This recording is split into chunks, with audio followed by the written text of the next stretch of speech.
back again here on All Over the Place, the official podcast of Media Pub Live. Also this week, I want to send some love out to our sponsor, friend, and a recent guest on some, she was on to have some 3 for Fun, Maribel Pena, our sponsor, our money maximizer, and just want to send some love her way. And don't forget, folks, you can be where you want to be financially. You can learn to be your own bank while you build your legacy and generate wealth, create wealth, generate wealth. Don't forget to contact Maribel on Instagram at Maribel Pena. That's MARIBELPINA, or check her out on Facebook, Maribel Pena. Thanks again, Maribel, for being a sponsor of All Over the Place. And with us tonight, we have Jim up there in the Pacific Northwest. Marty from down a few miles south in California. Marty's with us, back in action, safely back from his trip to the East Coast in New York. And Christine with me here in the lovely Canyon state of Arizona. And also with us tonight, we have a special guest with us, Jeffrey Bryan, musician, composer, songwriter. Welcome, Jeffrey, to All Over the Place. Thank you. I'm happy to be here. Thanks for having me. Absolutely. And right out of the gate, you've got on your K-Tel All-Stars t-shirt. And this is the band. Shameless plug. No shame whatsoever. This band, they click the buttons that always work so well. The nostalgia is such a powerful thing. Nostalgia is. And the K-Tel All-Stars are playing the hits from the 70s. And Jeffrey, tell us, what got you into tapping into that very particular nostalgic drug with the 70s? Yeah, well, I think I speak for a lot of musicians when it comes to that particular decade or that era. It was the era of songwriting. It was sort of songwriting mirrored with great production values on records. It was sort of where it all started. You had the 50s and the 60s, and that's where the songs started, the pop kind of culture started developing with mainstream music. But it was the 70s that it just kind of turned into its own art form. And I think that for a lot of musicians that are of a certain age, perhaps maybe, 40 and older, that is kind of where it all started. That was kind of Mecca, so to speak. That was like, if you could have been alive at any time period from the 50s to now for music, seems like the 70s would be it for me. Absolutely. Most definitely where I got my first taste. And I was very fortunate. I grew up in a very jukebox kind of household where, my dad, mom, they listened to about everything, whether it was Cher or, Motown. Oh, God, Three Dog Night, all that stuff, all just put in together. Elton John, you want to talk about singer-songwriter, all that stuff. And definitely so eclectic, and just, you could turn on the radio and wouldn't have to change the channel for any of those acts. And what's interesting, what's interesting about what you just said is it's exactly why we called the band the K-Tel All-Stars. Not because those records were very good. They actually were cheap replications of chopped up versions of songs. But what they did was they gave everybody a whole bunch of different songs. You could have a Neil Diamond song, a Boston song, a Kiss song, Olivia Newton-John, all on the same record. Yeah. And you were exposed to things even if you didn't want to be. And I think that's what made it special. And it was so iconic for that time period. So it made sense to name a band the K-Tel All-Stars. And I got to ask simply because I did grow up in that era. And, is there a Ronco All-Stars band out there that you guys are going to maybe getting on the road with at some point? I know. Yeah, right. I hope not. Ronco put out records too. I mean, you could go back to Candlelight. Remember Candlelight records even before that? Oh my God, yes. Yeah. That was probably 60s and 70s. But they were another like cheap label that put out compilations. I don't think so. I mean, fortunately, we're not going to run into copyright issues and issues with K-Tel. There's still a company. They still own the publishing. That's why the name of the show is the Totally 70s Show, featuring the K-Tel All-Stars. Gotcha. And it just dawned on me too, the Ronco, in addition to getting those albums out there, they had the nice little chintzy products of don't call now. Don't put that phone down. Not yet. That was Ronco. How can I forget but that? There's more. But wait, there's more. Exactly. So and with this the such an eclectic mix of songs. How's the band come up with a set list? Well, it was easy. 1970 to 1979, not outside those years. It has to be in a top 10. It could be a one-hit wonder or a big hit, but it had to appear on a K-Tel record. So that's how we want to stick to the AM. We don't do a lot of disco and some of the other stuff that was popular. We like the AM rock. It's a little bit of, I wouldn't call it classic rock. It's prior to that. It's really album rock. Sure. The stuff you'd hear on Casey Kasem's America's Top 40. Yeah. Well, that was the 80s. Was he around in the 70s? I remember. Well, yeah, I came of age more in the 80s, but I think I started listening to Casey in the 70s. But yeah, I mean, it's definitely possible. If it was on it's perfect. If it was on a K-Tel album, boom, it's up for nomination. Yeah, you know what's funny about K-Tel, and it wasn't something that we thought about when we put this project together, but K-Tel did not make good records. Their whole business model was selling crap. The Vegematics and the slicers and dicers and all that stuff. And they got into the music business, and they took songs, they bought the publishing, chopped the songs up to make them shorter to fit on the album, and then cheapened the vinyl so that the vinyl was cheaper for them. So the artists hated how their songs are being represented on a K-Tel record, but the record companies were like, wait a minute, but they're selling a lot more records than we are. And so it was sort of a love-hate relationship with that company.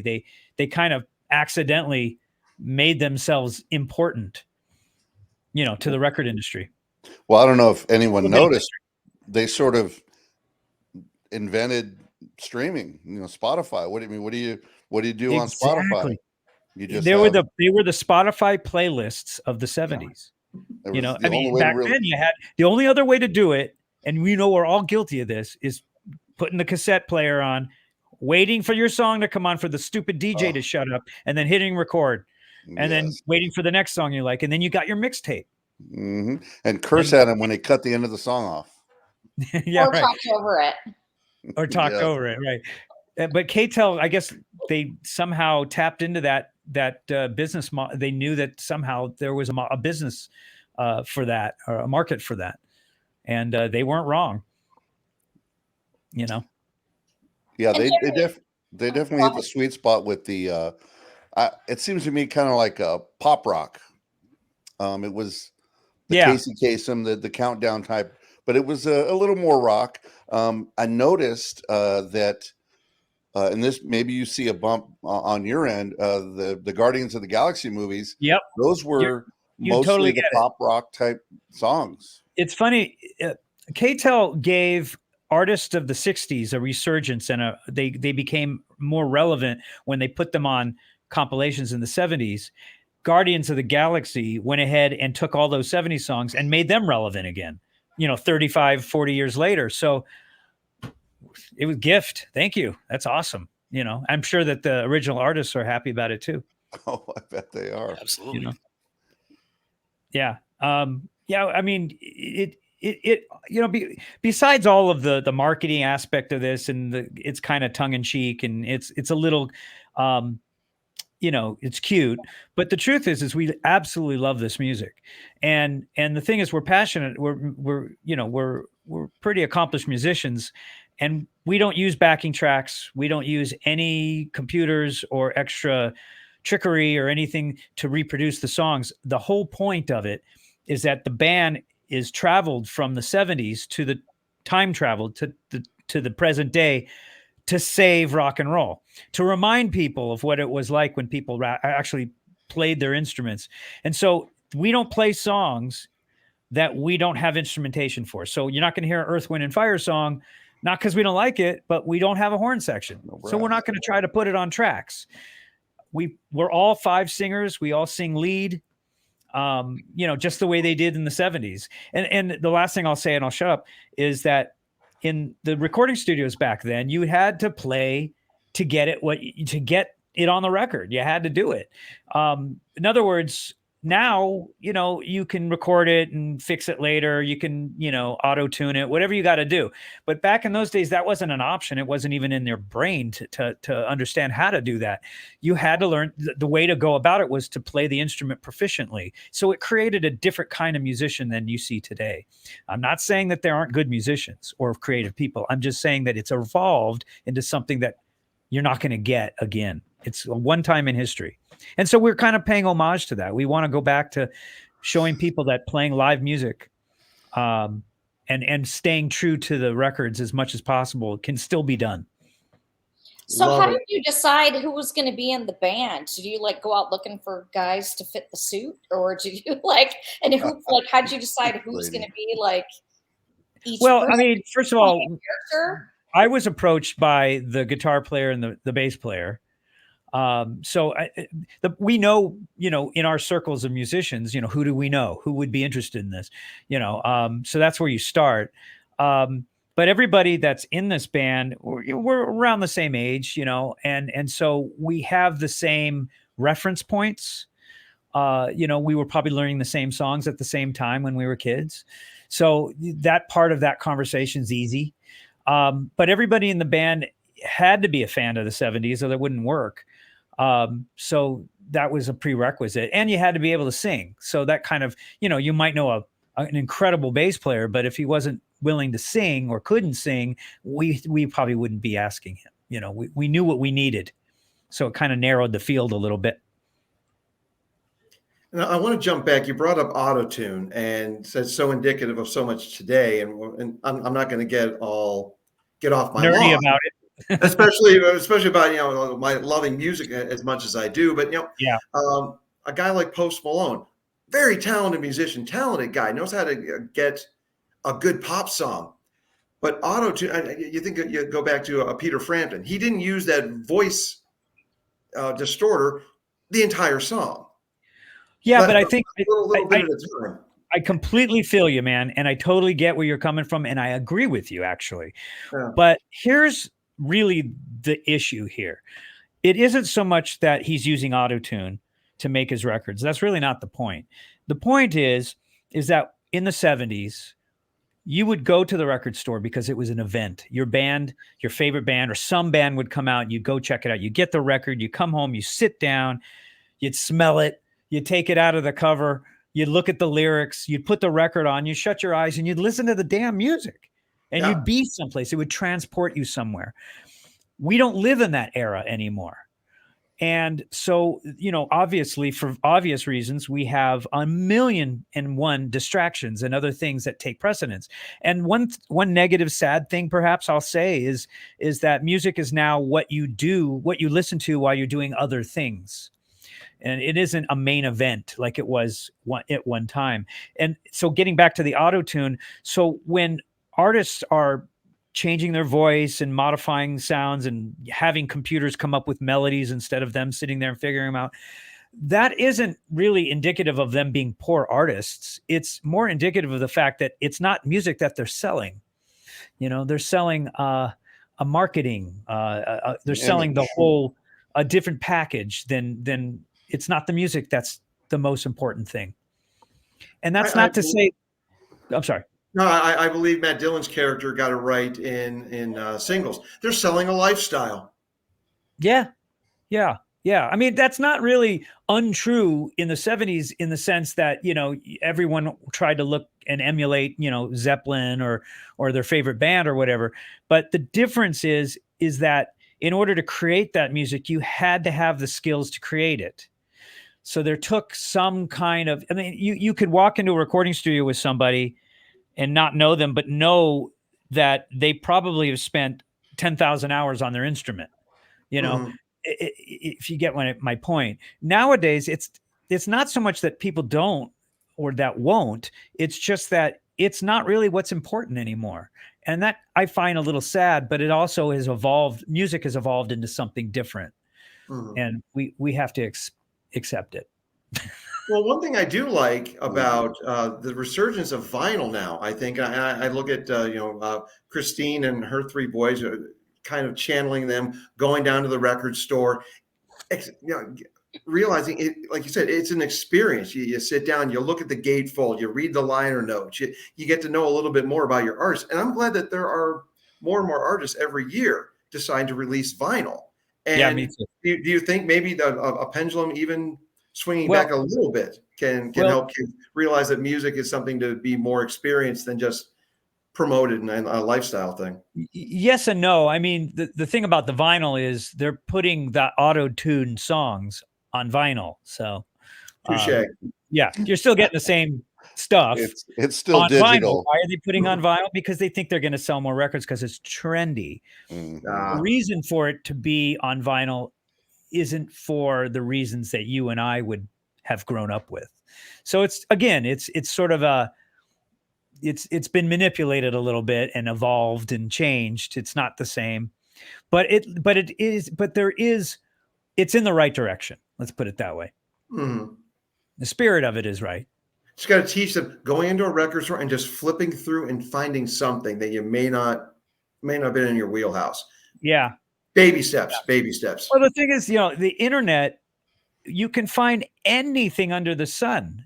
You can't possibly listen to all the songs that are available for streaming on the internet in a lifetime, but you're not going to do it because the internet is designed to give you what you're looking for.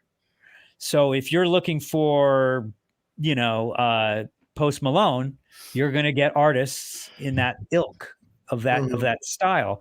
And it's never going to try, the algorithms aren't going to show you anything else unless you go outside that. So it takes some personal responsibility. So if you don't have an older brother or sibling or somebody to say, hey, let me turn you on to some Kiss or take a listen to this or whatever, they may never go outside of their algorithmic zone.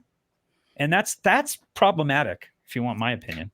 Well, talk about having to train something. My algorithms, it took a long time for it to say, oh, I want to listen to Van Halen and Prince and Weird Al Yankovic all in the same set list or playlist.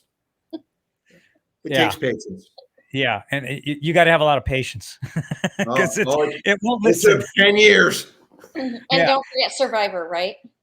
Of course. Well, the beauty of Survivor, honestly, though, for them is that they have sort of, with Rocky 3, Rocky 4, and Karate Kid, songs in all those movies, and every one of those movies has had a resurgence in the last few years, especially Karate Kid with Cobra Kai. Their legacy is just never going to end. Now a lot of people that are younger, 20 and younger, have never seen the band, maybe never even heard of it, but they all know Eye of the Tiger or Burning Heart from their favorite iconic movies of the, yesteryear or whatever, so they have I think a little bit of an edge when it comes to staying relevant. But anyway, that was my 2 cents about that. Well, and I umpire baseball and softball, youth softball and high school and stuff. And a lot of times in between innings, they'll play Eye of the Tiger. And I'll quiz the kids and say, I'll give you an extra ball or strike if you can tell me who sings this song or what movie this is from. So I do my best to steer them down the correct road. Publicize that, Eric. Does the kid go, well, hold on, let me get my phone? Oh, no one has ever gotten it right, so I've never had to. I'll neither deny nor confirm what just came out of my otherwise. I am a good umpire. You just snitched on yourself, bro. I did, didn't I? But with the people coming to the shows, you recently played Murrietta's a birthday party for the city of Murrieta with the K-Tel All Stars and going out there and performing. Yes, obviously you're going to get people of our generation there for the nostalgia kick. But what's the audience been like with the younger kids? Maybe just even if they're coming with their parents and getting exposed to this. It's actually fantastic, to be honest. And the reason for that is you don't have to understand music to understand the mechanics of music to know when something feels real.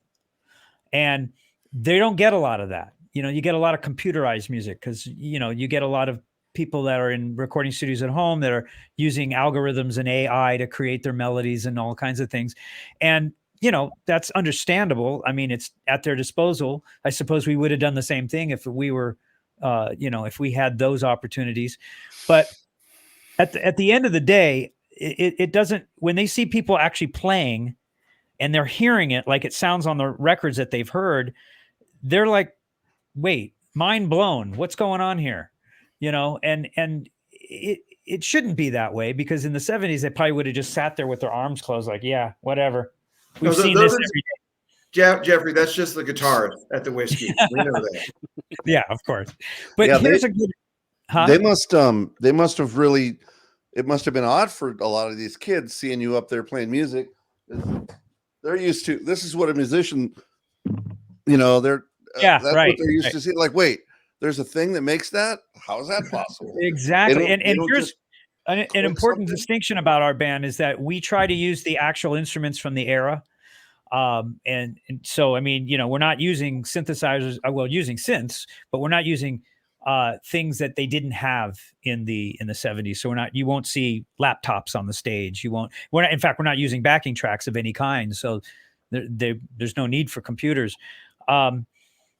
I just think the thing is in the 70s, and this will go to your question, Eric, or your point, is that in the 70s, it was okay to go see a band, your favorite band or whatever, and watch them, and not to expect it to sound just like the record. Now, I'm not saying that we don't sound like the record. We do, because that's our product. We have to sound like what we're trying to emulate. But when you're the artist, who's to say, today is Thursday, I'd like it to sound like this. It's my creation. So there was more space for artists to be creative, because it was almost impossible to recreate the records with the given technology that they had, or you'd have to hire 40 people to come on stage with you and do it. And some bands did. If a good example of that is Supertramp. If you guys ever remember Supertramp, they were a phenomenal band, unbelievably talented, but they didn't sound anything like their records, and they didn't try to, and they weren't ostracized for it either. It wasn't expected. It was expected that when I go to a show, I'm going to see a live show. I'm going to watch them, sweat and show me how it's made. And then I'm going to go home and I'm going to buy the record, and that's a different product. And I understand that as a consumer. That's gone now. Now it's what I hear on the internet, or because there's no radio, what I hear on the internet, I want to hear live. So it's almost become karaoke. And it's not the artist's fault. It's just the fact that that's what the consumer is demanding. See, I'm a Westerberg guy. I like my rock and roll a little sloppy. I want to hear some mistakes when I'm there, or Talking Heads. I like what they do. Like, change the syncopations up a little bit, change the arrangement a little bit. I like different.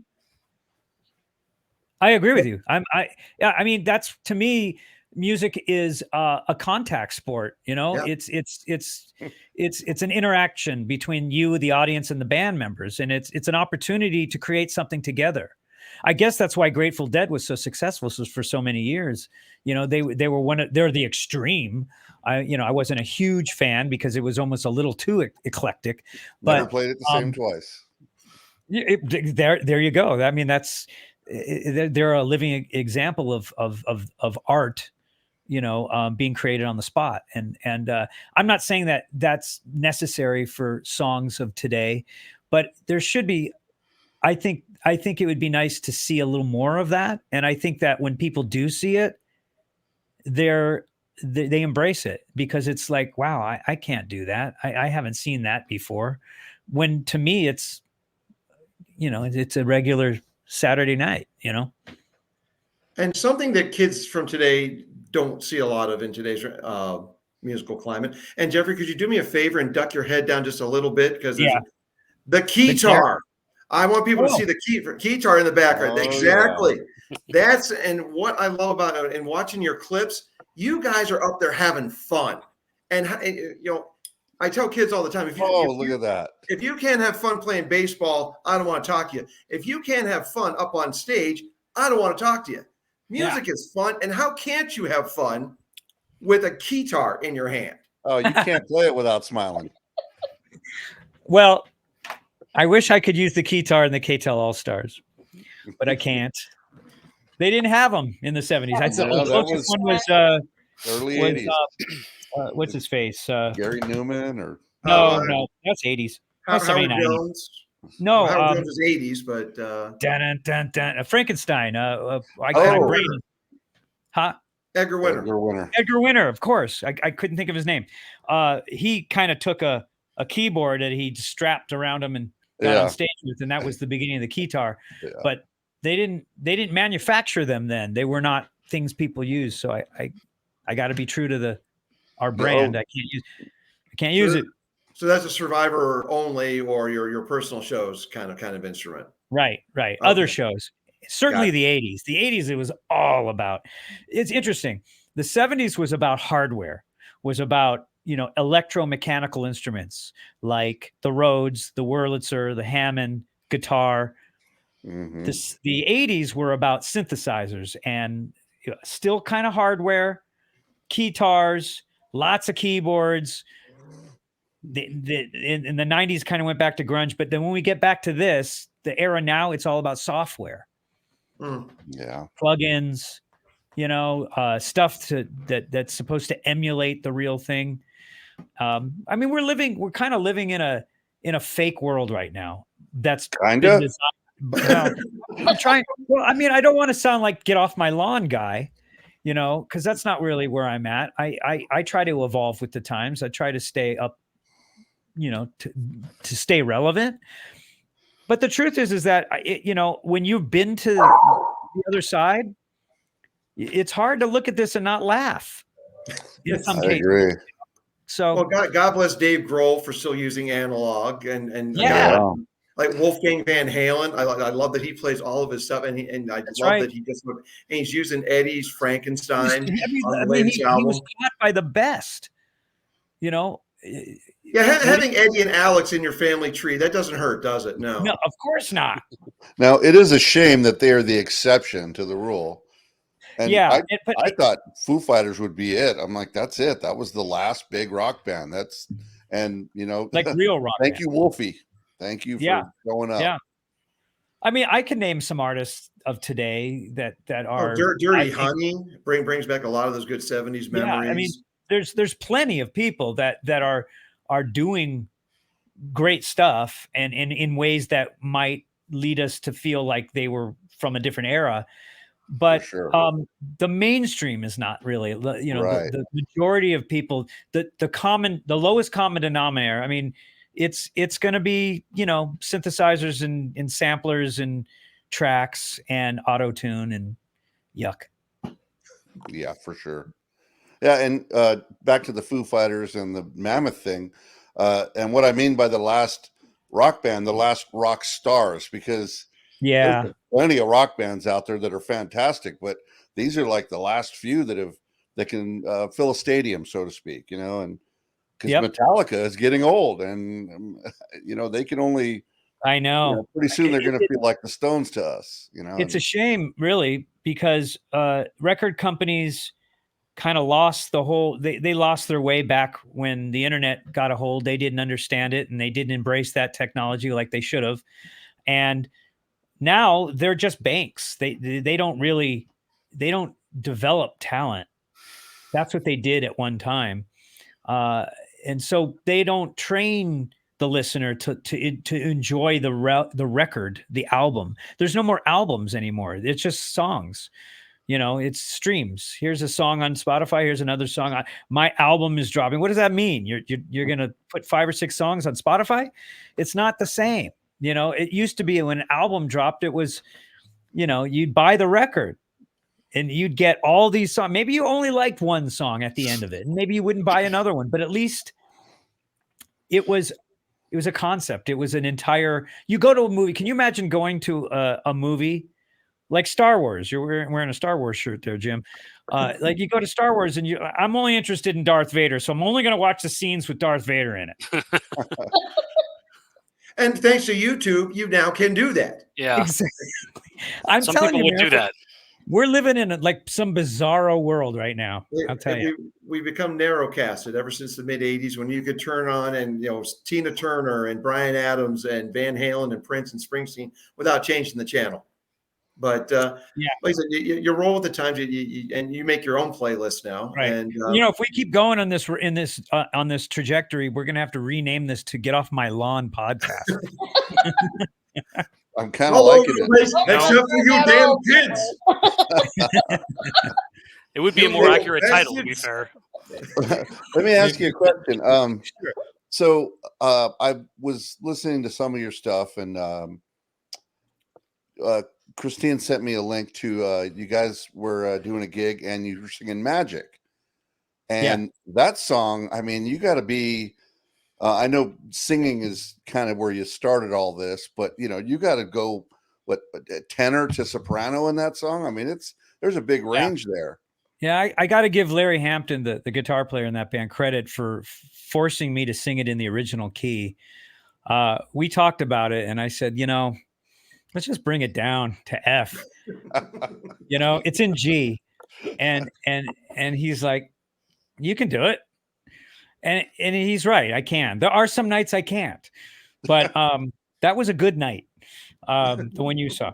But it's a little too high. In fact, when I went back and listened to some YouTube clips of the old recordings of that band, they did it. They did it on Midnight Special and a few other shows, Top of the Pops. They put it in a different key. That guy couldn't sing it in that key every time either. But again, I'm recreating the records and not just one performance. So I reluctantly said, all right, I'll give it a shot. But the more you do it, it's just like a muscle. The more you use it, the stronger it gets. So, but it is a difficult song. So singer-songwriters, that's kind of the beginning of this. You as far as you go, that was what you did, and playing keyboards, you playing the piano, you can write a lot of music doing that.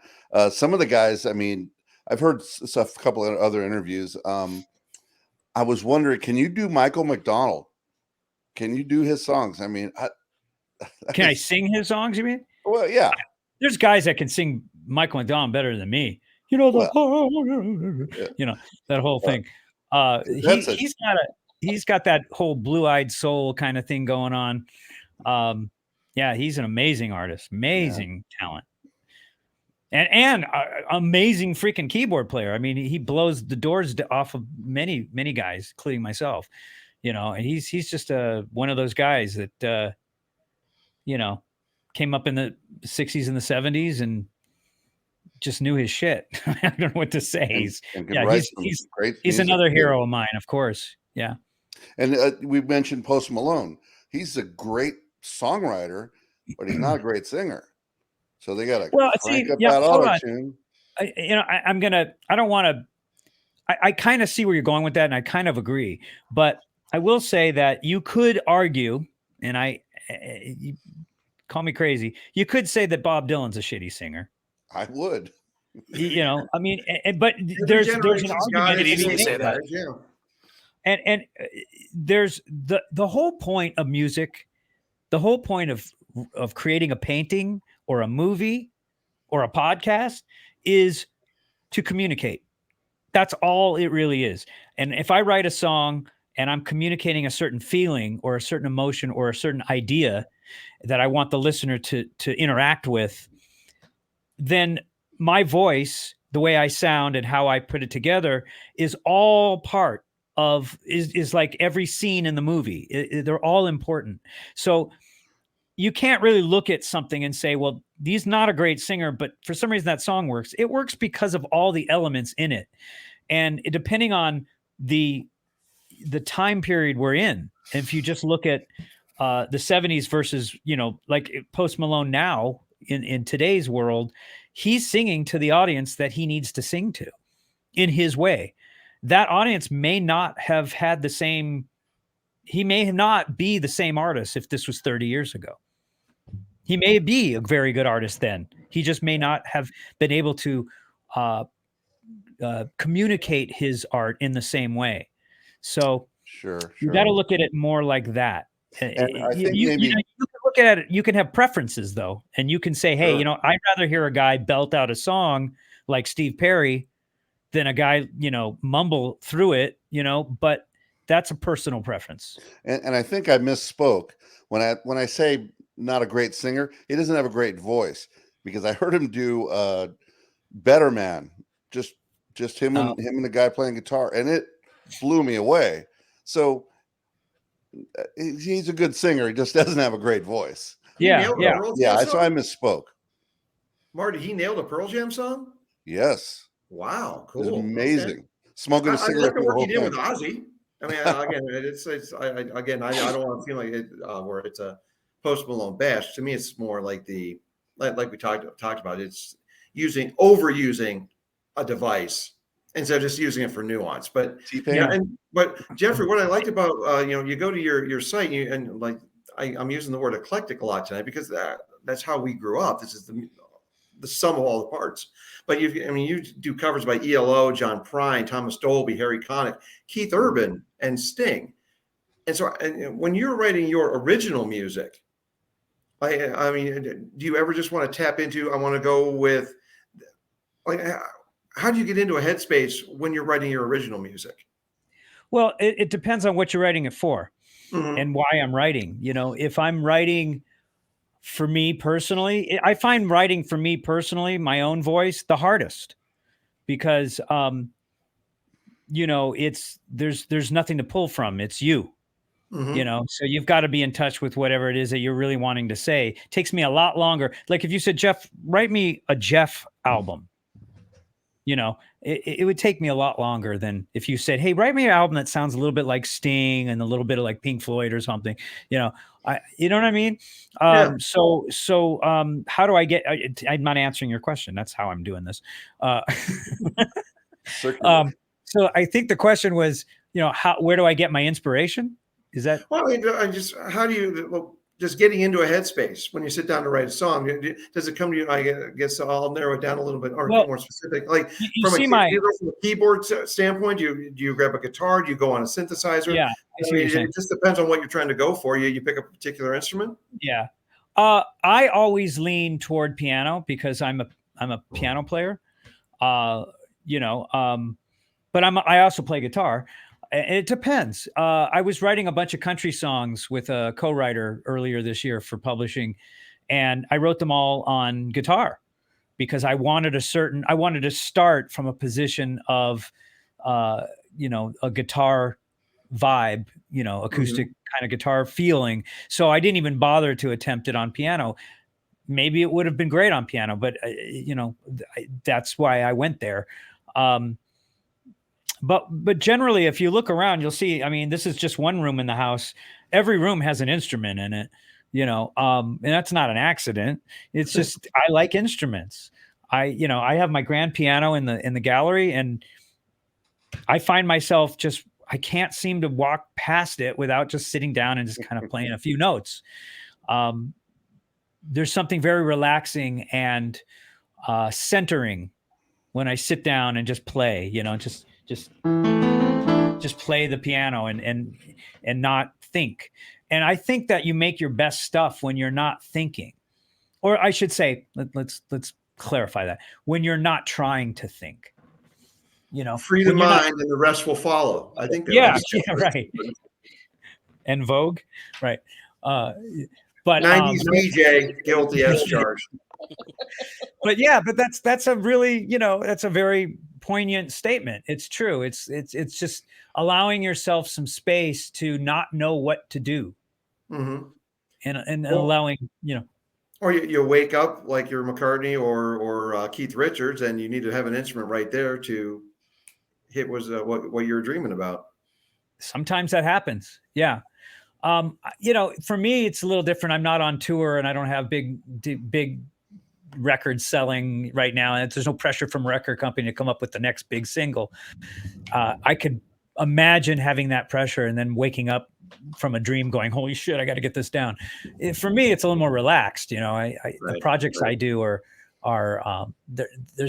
they're not necessarily that time, I got to have it done by next week or something. But that can create actually something really special too. The pressure sometimes works really well. And you're not on tour right now, but you do have some shows coming up in Las Vegas with the K-Tel All-Stars. Tell us about that and just where starting in Vegas and where you're going from there with the All-Stars. Actually, yeah, let me Let me look at my phone. And while you're looking for that, I will remind people that you're listening to the All Over the Place podcast. Our guest tonight is Jeffrey Bryan, plays with Survivor, and he's also playing right now in the K-Tel All-Star Band, the songs from the 70s. And there we go. There's a beautiful thing. We mock the kids, but we can go to our phones for so much now that comes in handy. Well, I could put it on the. I can't share my screen on this SteamYard. So this Thursday, July 6th, the K-Tel All Stars we're talking is going to be at Notoriety Live. That's in Las Vegas. It's on Fremont Street, and we're trying to get a residency in Vegas, so it's kind of an important show for us. We're trying to get some attention. And then we're back in Thousand Oaks for a city gig the following week on July 19th, and then we have a couple I call them like club gigs that we have coming. One at the Lighthouse in Hermosa Beach, another one at the End in Torrance, and then we're doing the Olivia's Adobe Historic Park Music Under the Stars in Ventura. I haven't played that yet. That should be fun. And we're playing a place called Engelman Cellars in Fresno, which is a winery on August 4th, which is, I mean, if you're in that area, that's a show not to miss. It's a great people. They really do it right. They set up the stage right. They got a great sound crew. It's a lot of fun. We've done it every year.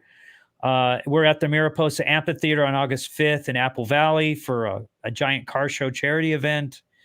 We're at the Starlight Bowl in Burbank on August 12th. So, I mean, I could go on and on. We've got shows, throughout the year. Nice. You guys, are you going to play the Catalina wine mixer this year? The which one? Never mind. Was that a joke? I couldn't tell. He was kicking his stepbrothers on you with a little Catalina wine mixer. Oh, Catalina wine. That's funny. I didn't understand the joke. I missed it. It was from a dumb movie. Oh, see, actually, not a movie I know, apparently. Well, here's an even worse joke. So when Daniel was laying there on the sand, what were you feeling at that moment? What was going through your head? You really pick fine friends to hang around with, Freddie. Almost useless. Yeah, that was my big line. There's actually a story behind that line. For all of you that don't know, we're talking about Karate Kid, right? Or Catalina. No. Oh, yeah, no. Definitely Karate Kid. Yeah, that's funny. There were actually quite a few somewhat known guys in the cast that never got any airtime or camera time. There was a bigger cast than they needed. And in my group, there was, the Cobra Kais, and then they had, which we all know who those guys were. And then they had Freddie's gang, we called ourselves, because we had to have a gang. We didn't work. We sat in our trailers most of the time, but we had to have a gang because they were going to kick our ass, apparently. So Freddie's gang consisted of Freddie, who was, Daniel LaRusso's friend when he came to Reseda for the first time. The gate. Yeah, that guy kicks the gate open or whatever. And there were a group of friends that he belonged to, and I was one of those. There was Billy, Chucky, Tim, a bunch of other guys.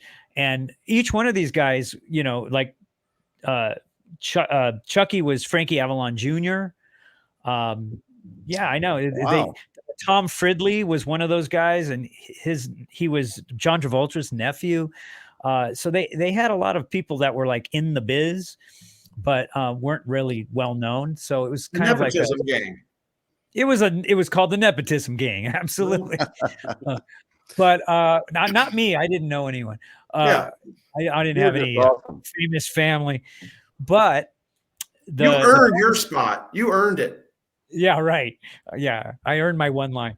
But the point of this whole stupid story is that I realized I wasn't getting a lot of lines. I was coming to my trailer every day, redacted lines, and it was kind of annoying.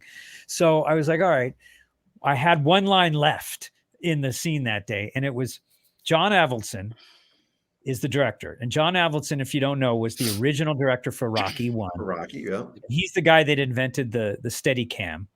and that's why they wanted to use the Steadicam on the fight scenes. It was very historic. This whole movie had a lot of firsts in it.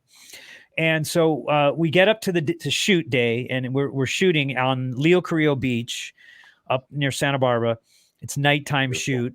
You know, that's when he drives down with the motorcycles and they get into the fight, the very first fight scene.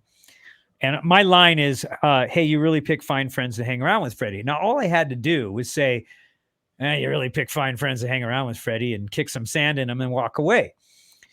But not me. I was my only time in front of the camera. So I decided to like make it an Oscar moment. And I'm like, you really pick fine friends. Cut. The whole, 1,000 people there, the whole crew, and they're all cut. And they're like looking at me, and the director walks over and goes, just say the line. I'm like, okay, that was embarrassing. So anyway, they ended up doing an off-screen line. So I don't even get my face in that line. And I can blame myself for that, probably. But anyway, it's one of many silly stories I have from that movie. When you were working on that movie, did you have any idea it was going to be as big as it turned out to be? Nobody did. In fact, Pat Morita was an actor, a comedian, and not known for acting. He was known for just being the funny guy on Happy Days. Happy Days, yeah. Arnold. And what people didn't know about him was that he had a brilliant talent. He could be an actor, but he was kind of pigeonholed as not being a serious actor. And when they when he asked for the role, when he found out about it, had his agent submit him, they were like, no, we don't want this guy. He's a funny guy. We need a serious guy. And a lot of people just didn't take this movie that seriously at the beginning. It was just sort of like this cute little Rocky version for kids. And Pat Morita, ends up winning an Oscar for this movie, so it just gives you sort of a sense of people just had no idea what they had, and so no, to answer your question, the feeling on the set was, when's this over? A friend of mine from high school was in it, and we never cared. Who's talking? Marty kind of froze on that one. So yeah, sorry about that. You're back, Marty. I see you. My back. Yeah. So a friend of mine was in the movie, and he came back telling us about it, and we didn't give a shit. We were like, Karate Rocky. This is who was it? Can I ask? Well, he was the stunt double for Pat Morita. His name was Daryl Vidal. I know Daryl. I know him. In fact, he lives in Marietta, doesn't he? He was at my Marietta 20 years, but yeah, I think he probably does. He's best friends with Michael O'Mara, which is the lead singer of K-Tel. Oh wow, yeah, that is hilarious. And I hadn't really talked to Daryl in years. I mean, we didn't really, two paths didn't really cross on the movie. I didn't need to be at most of the fight scenes. He didn't need to be at the other scenes. But I knew who he was, and it's funny you bring him up because I actually got to see him after so many years at the Marietta show. It's funny. Oh man, Marty, you had to be back on the East Coast. You could have been. You would have known Jeff before anybody else here, and man. That was a really fun night. At Marietta. A hell of a guy. Great. They had about 10,000. Nice guy. Everybody liked him. Yeah. He's a nice guy. He really is. And we were talking about Cobra Kai. I was asking him if he was going to do anything with that, but they haven't really called back very many. I'm in some flashback scenes from Cobra Kai, but my character just wasn't relevant enough, to bring back Billy, the guy that who the hell's Billy? But anyway. You're like the only one they haven't brought back yet, so Yeah, pretty much. Well, they're in their 6th season, so they better hurry up. Series. But the funny thing is that well, you didn't bring it up, but I just think it's kind of odd that Karate Kid, the theme song for Karate Kid is "Moment of Truth," which was a Survivor song, and then 300,000 years later, I'm in the band that was in that song, and I mean in that movie. And what's funny is I didn't even know who Survivor was when I was 18, practically. I was like, Eye of the Tiger. Yeah, I've heard it. You know, and it's just so strange how life is. I didn't know them then. Round to the middle and back again. And that's all kicking Yeah. 90s one more time. Yeah. Everything seems to be circular. It's crazy. And another little fun fact, Dave Bickler actually went to my high school in Chicago area. Wow. That is fantastic. How do you know him well, or do you know him at all? No, he just went to school with you. He's a few years older than me. I don't know him actually. I should, because you would think I would have, but he Frankie Sullivan, who is the guitar player for Survivor, he's the co-writer of all the songs with Jim Peterick. But Frank, when I joined the band, Frank decided to sue Dave Bickler and kick him out of the band for using the name somewhere. Or so I never got the opportunity to meet Dave. Maybe I will at some point, but of course I can't meet Jimmy. He passed away. The second singer they had, Jimmy James. But wow, that's funny. Yeah, small world. And I want to get back to the fun you guys have on stage, and especially you know, with the player song, the Magic. Who Pilot. Who Pilot? Sorry, Pilot. I got two 90s, folks. I got to slip back into the 70s. Most of the letters are right. Yes, but with the costumes, like because you the Elton John homage with the glasses, everything. Again, you guys are having so much fun up there. Who picks the costumes? You guys ever like switch it up? Oh, it's every man for himself. But then we kind of collectively look each other over, going, okay, yeah. I mean, it's not like we don't really have a director or a stage director. We've created a product. And, you know, we have a business model and we try to follow it. So that's pretty much, we're kind of self-managed in that way. Well, the K-Tel All-Stars, be sure you check them out. All the dates that Jeffrey listed. Make sure you go to jeffreybryanmusic.com. Check out all of his various projects, a very storied career. And, you know, just very quickly before I sign off, back to my umpire story.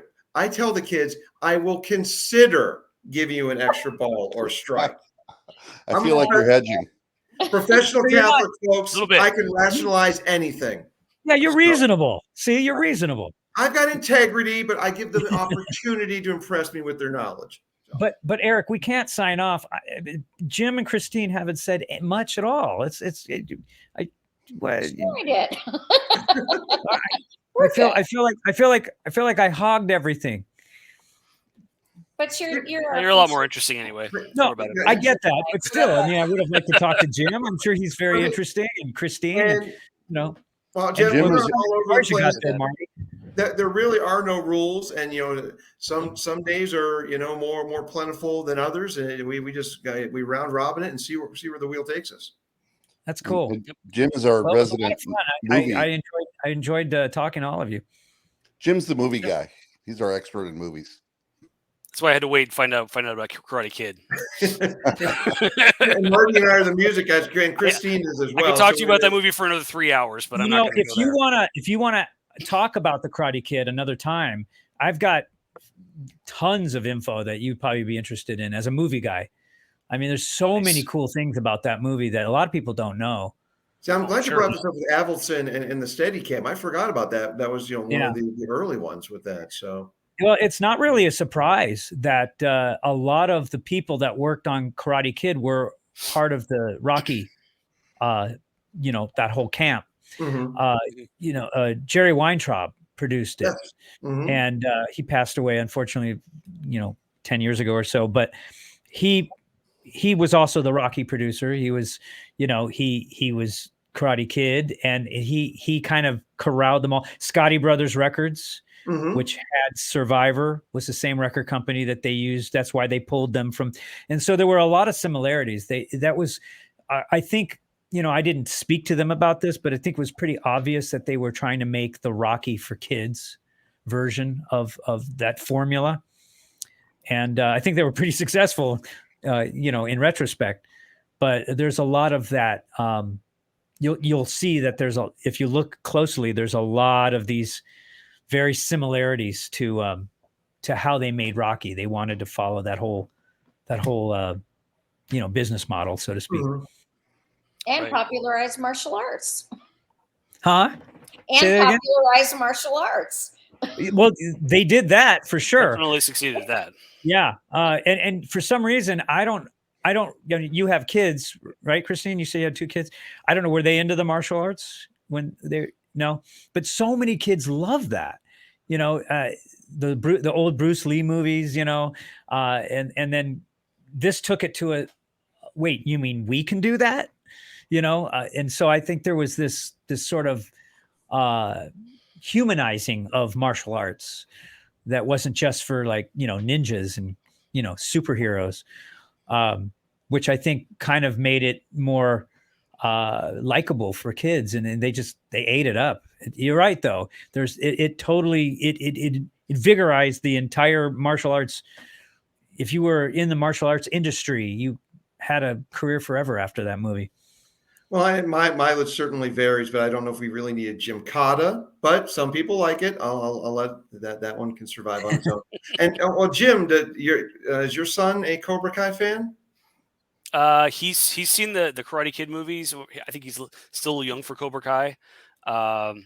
But it's more. I think it's more of a teen show. But he actually studies kung fu, so he's very much into that milieu. And he keeps asking to watch Cobra Kai and begging. So one of these days I'm going to break down and let him watch it. But I think I just want to wait till he's a little bit older. But you think it has a little too many adult themes to it?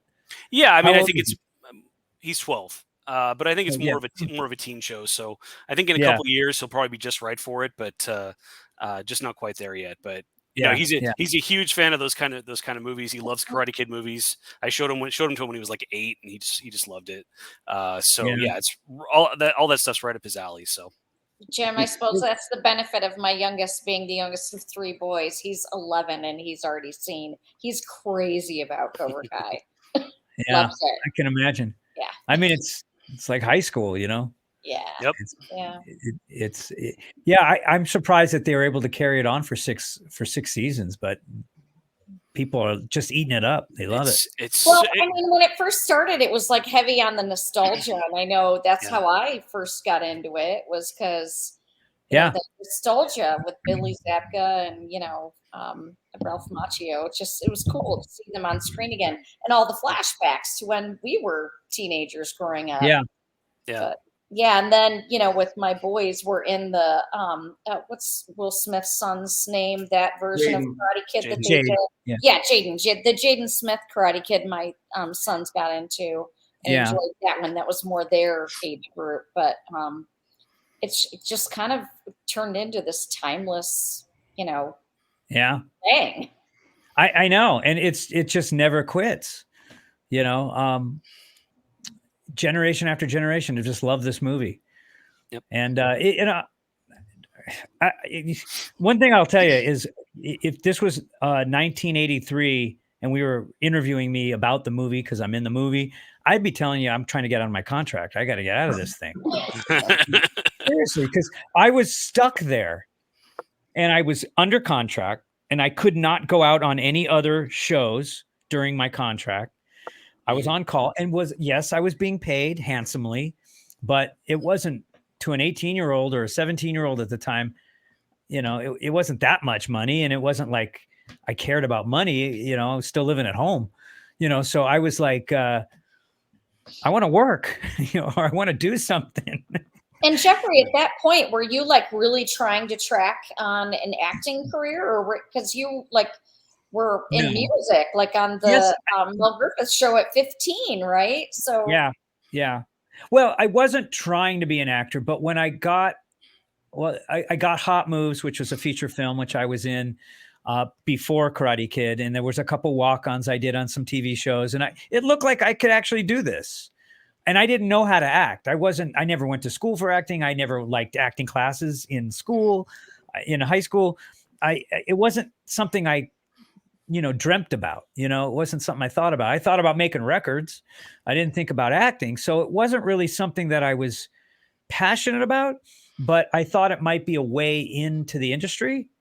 and it seemed to be at my disposal for a little short period of time.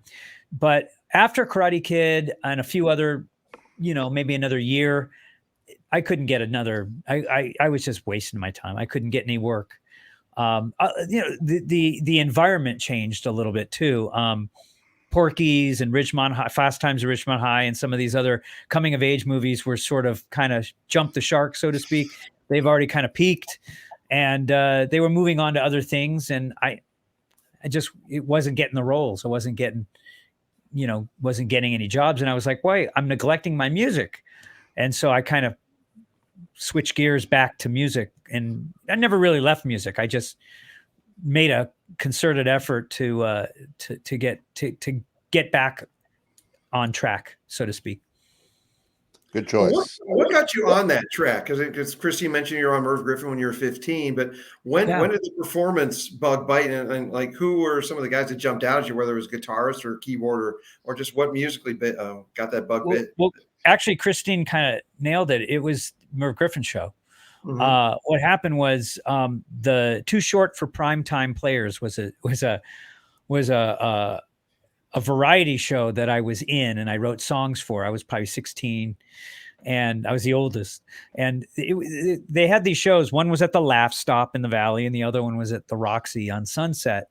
And I don't know who these guys. I don't remember. It was many years ago, but the people that produced it were putting this show on for Sunday afternoon matinee birthday parties for kids, and they were using young kids to put shows on for kids, and it became a thing every Sunday. And it was a great place for me because I was able to like get up on stage every week and write songs for the kids or write my own songs and do my thing.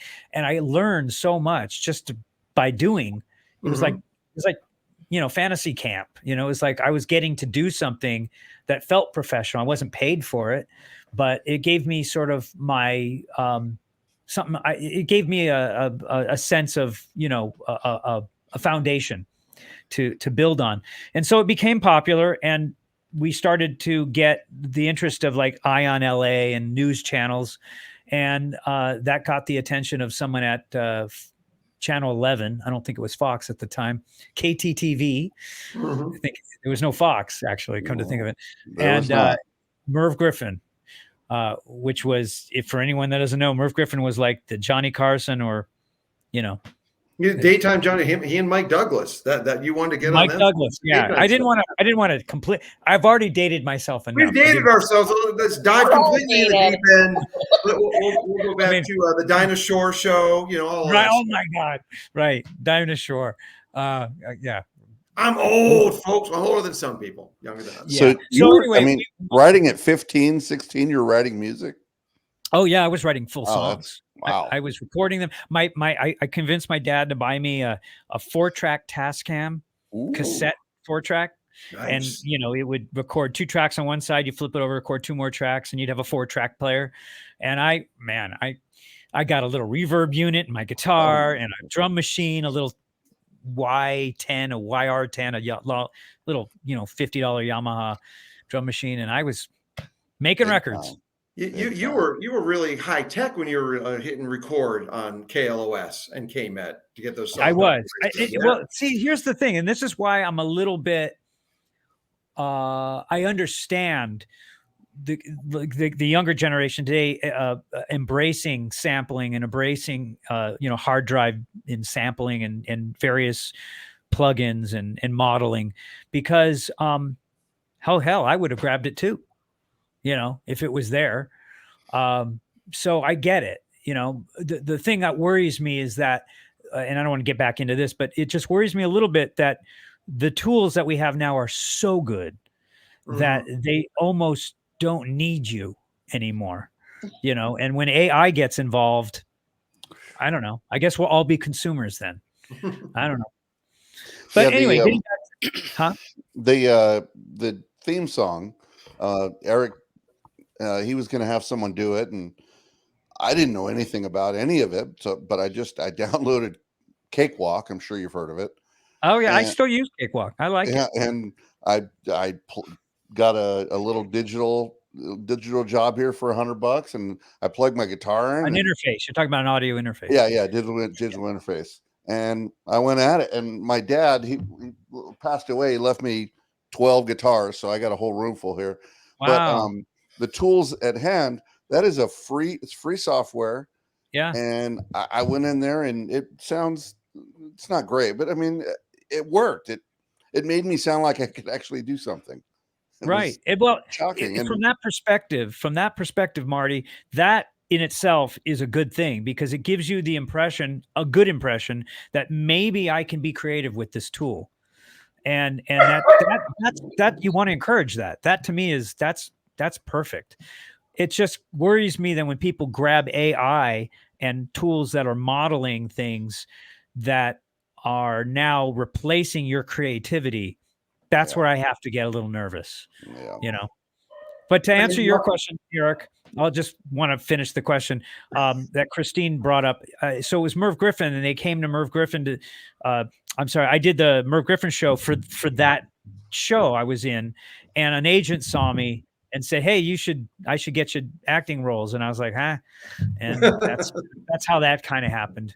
But it wasn't like I didn't pursue it. It was just kind of landed in my lap. Happy accents are sometimes the most fun accents, as far as I'm concerned. Yeah. I mean, I wouldn't know. If you asked me if you would be talking about Karate Kid 30 years later, I'd be, what? Why? That movie? I would figure. Marty, I got to say this: quit selling yourself short. You are not a tremendous slouch. You are an excellent guitarist. Shush your mouth. And I love what you did with the theme. He probably is.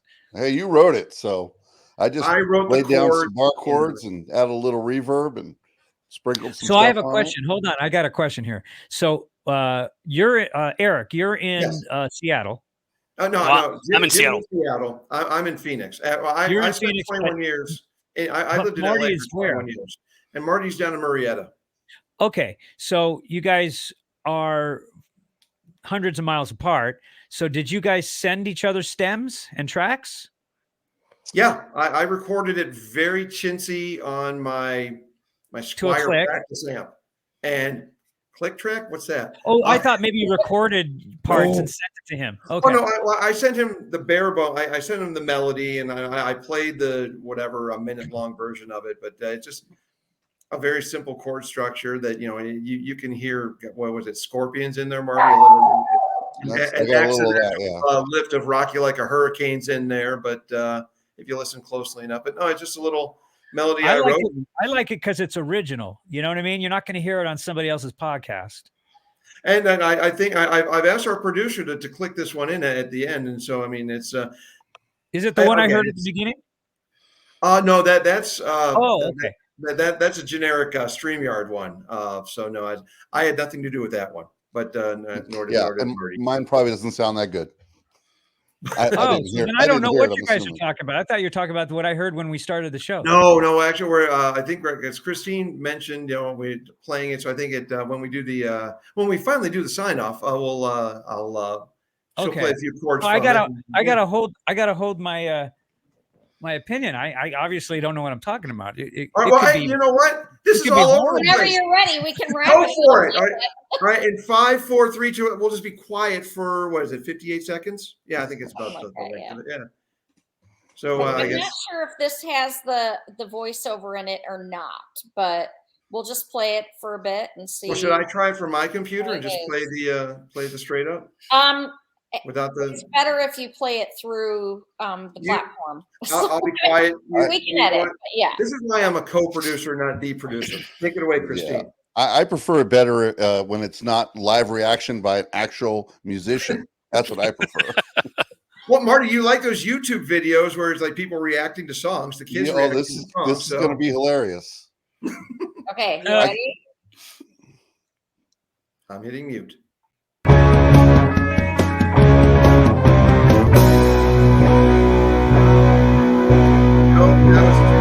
All over the place, where the fun sanity never ends. Oh, that was a weird whammy bar. No, that was the outro. That's the outro music. Yeah, that's what I was supposed to play. Was the outro, right? Did you want me to play the intro? Oh, that was the full version. Play the full version. Yeah, let's hear it. Oh, well, shoot. Okay. Well, let me try it here and let's see All if right, people here can we hear go. it. Are you ready? You ready? Go.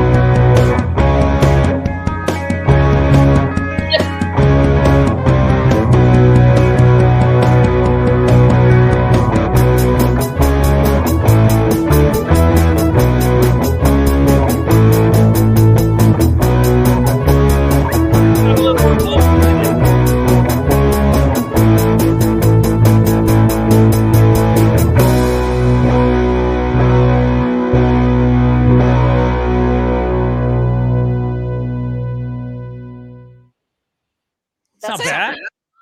Well, I like it. The little bit of an the electronic tape stretch there sounded like the bad tape that they had to use at the end of 19th Nervous Breakdown on that Stone box set.